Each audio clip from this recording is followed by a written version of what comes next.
Ability with the Power Rise 3 skill is one of the best skills to get in the game. However, we have 43 of such skills so far. How are they compared to one another? To answer that questions, I have created this tier list comparing all of the Power Rise 3 skills. I thought it would be simple, but it ended up being very challenging to rank the skills, especially the one in the middle tier that I will explain later. Keep in mind though that this is only my opinion. Others may want to rank it differently, and we can certainly discuss it in the comment below if you do not agree with the way that I rank them. Let's start with the top tier, which is the S tier. There are 3 skills that deserve to be at the top spot, and all of them have multiple bonuses that can increase our damage when the right character skills are used, which makes them the best Power Rise 3 skills. The first skill that we are going to take a look here is the Unsinkable Barrier Heathcliff skill. This skill is an awakening with the Power Rise 3 skill with Flame Conversion 4 that gives up to 25% fire element at the cost of minus 10% water element. On top of that, it also has a Firm Measure 1 that can give 20% attack, 200% skill switch damage, and 10% critical damage when we don't use any Kirito skill. 20% attack is really good, and 200% switch damage is going to be very useful with the introductions of the chain skill recently. That will increase our DPS during the chain period as we can make all of our skills doing a switch. The 10% critical damage is nice, but with the higher level bosses, hitting critical is really hard with the boss's critical resistance, so it will not be as useful, and I would rank this lower than this next skill here, which is the Resurrecting Clash Yuki skill, which is this skill right here. So it's a bit weird because I cannot scroll. Because my screen is probably smaller, but yeah, this skill here rank a little bit better than the Heathcliff skills. This is because this is a skill with the Power Rise 3 and Shine Conversion 4 that give up 25% Holy Element damage at a cost of minus 10% Dark Element damage. And on top of that, it also has a bonus that increases our attack by 25%. And switch skill damage by 200% and the critical damage by 30% if we equip a certain character skills. You can see why this is better because it gives 25% as opposed to the 20% attack and the Heathcliff skills. It also has a higher critical damage bonus at 30%. Even though, as mentioned before, at the higher level bosses, hitting critical is a real luxury that only a very specific skill can do, so it's almost a write-off. And if you think that this skill is already good, there is one more skill that is even better than those two, which is Walking After the Rain Silica skill. Walking is this one right here. This is an Awakening Power Rise 3 skill with a Dark Conversion 4 that can give up to 25% Dark Element at a cost of minus 10% Holy Element, and has other bonus that can give 25% attack, 15% damage against Slash Element enemy, 15% damage against Blunt Element enemy, and 200% switch skill damage when we equip certain character skill. This is the most damage related bonus that you can get from one skill. The 15% slash and blunt damage certainly is smaller compared to the previous 30% critical damage, but it is more versatile because we don't need to hit critical to get the bonus. So it is more useful against the higher level bosses, and for that reason I have this skill at the top of the list. All of these skills are also an awakening skill, which means that we can get more damage when we activate Rush. With these skills, unfortunately, the Rush bonus for all of them are not the best, as they only remove the status ailment from the player. Of course, they're only gonna be the best one if you can activate all of their bonuses.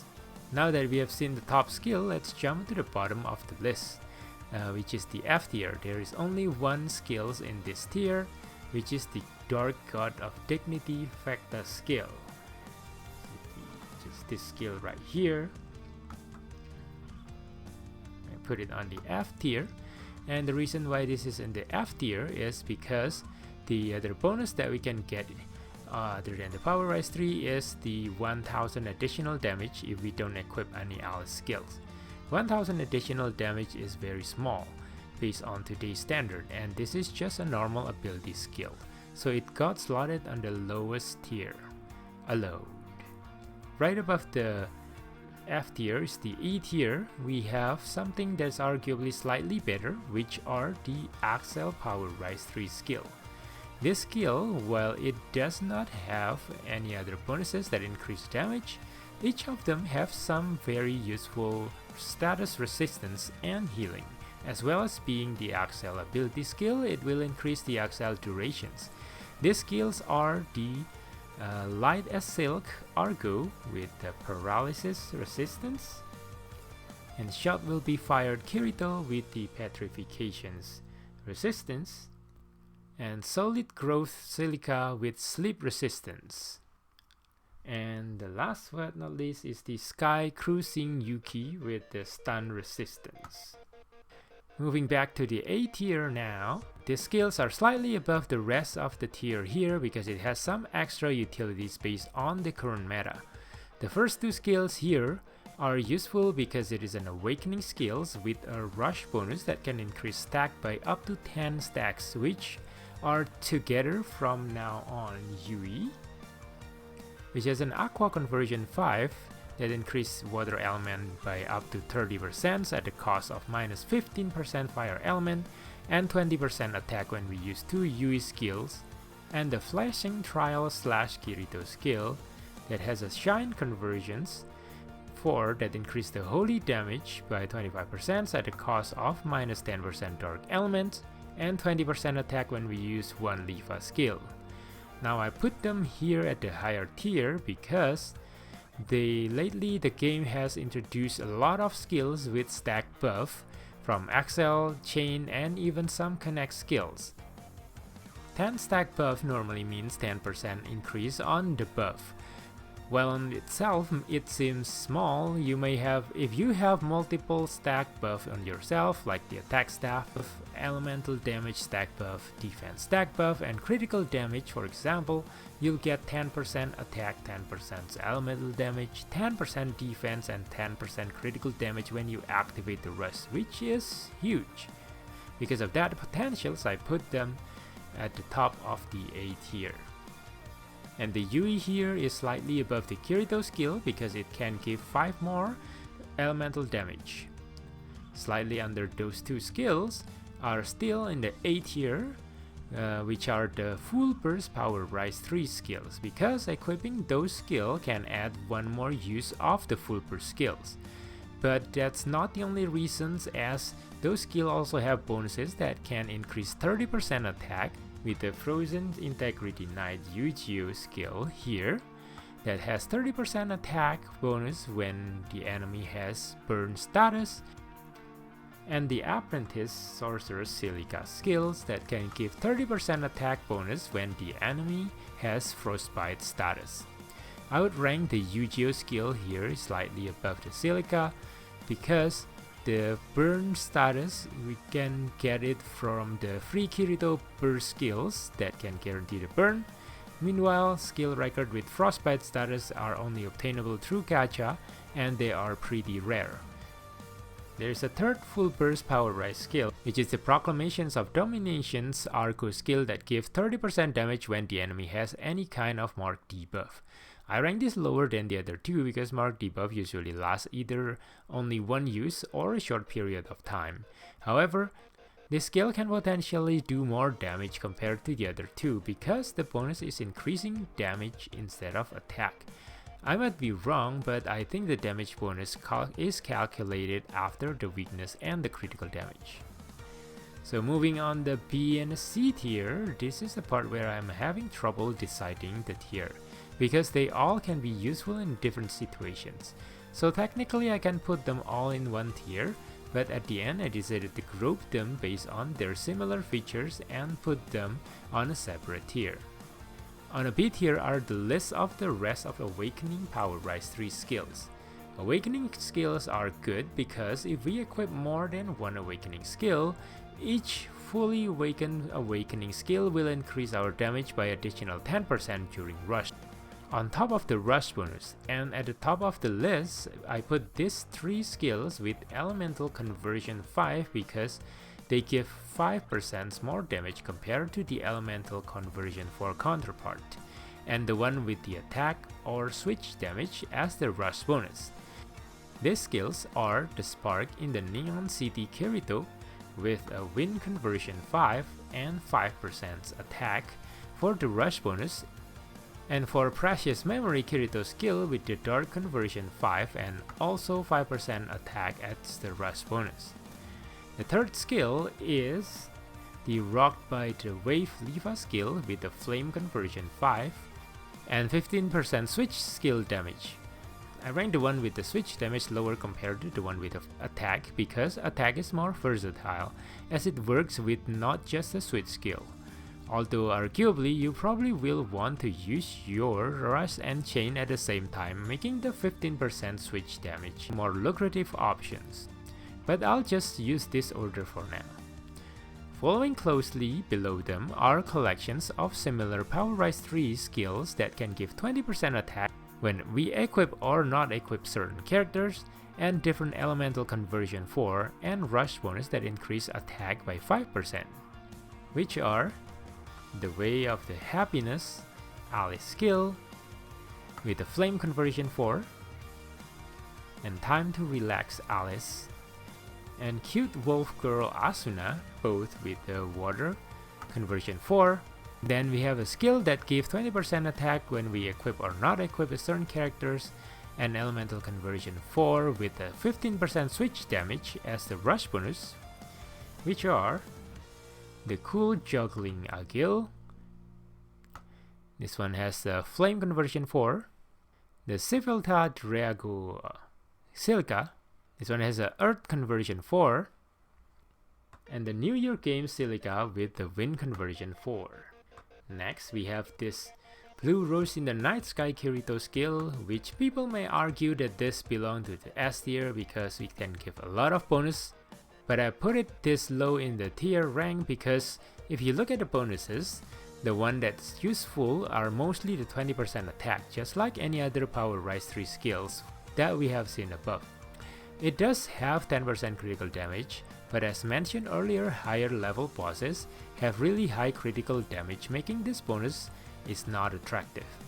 Plus, the rush bonus on this skill is only removing the status ailment, so for that reason I rank this skill below those with the attack and the switch damage rush bonus. But the critical damage bonus there will put this skills little above the Invincible Journey Yuki, because despite the skill having the Earth conversion 5 that will give 5% additional elemental damage compared to the other, the rush bonus is increasing up to 20% critical rate, which is very small considering the higher level bosses will have like 600% critical rate resistance. And at the bottom of the B tier is the Sea Gods Game Xenon with the same 20% attack when we equip 3 Xenons and a Wind conversion 4, and the rush bonus that will heal our HP by 20%. Okay, moving on to the C tier. The skills here are collections of normal ability Power Rise 3 skills with the element Boost 4 that increases certain element damage by 40% at the cost of minus 50% of other elements, and 20% attack when we equip or not equip certain character skills. I put these skills in C tier because of the negative effect of minus 50% damage for other elements, which means that these Power Rise 3 skills will only work for just one skill element. While if we have a set with just one element, arguably this may perform better compared to the skills in the B tier. These skills are less versatile and only works on specific element builds.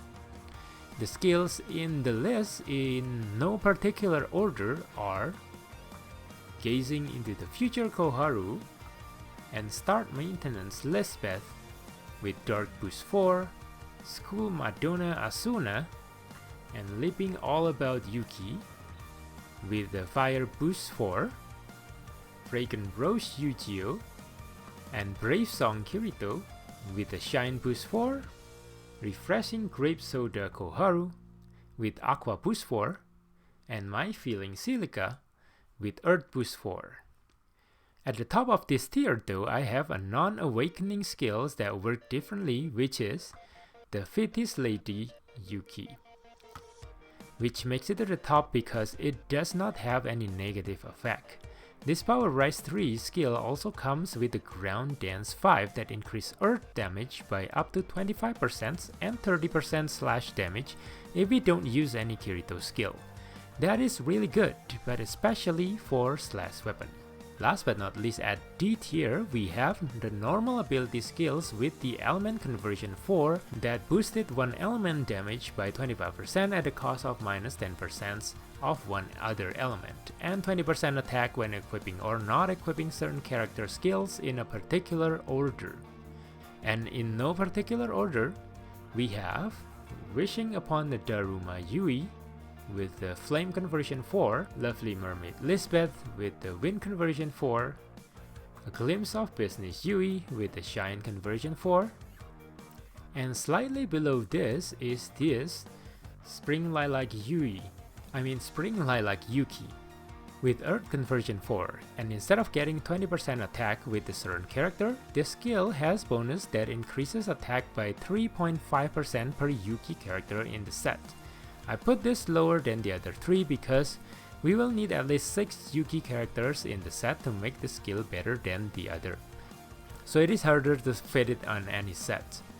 Then I also put the limited edition Persona Power Rise 3 skills at the bottom of this tier list because while those skills are Awakening Power Rise 3 with 5% attack as the Rush bonus and have Elemental Conversion 4, the last bonus that can be activated when we equip a Persona skill record. So we will have to waste one skill slots with the old Power Crab skills if we want to activate those bonuses. The best one out of those 3 is the Fragrant Olive of Rebellion Alice because it gives 50% attack with the Persona skills, while the Wind Fairy of Rebellion Leva gives 15% critical damage, and the Legendary Sword of Rebellion Yuki give 15% critical rate. These 3 skills are not obtainable anymore though, since their banner was only available during the Persona collaboration last time.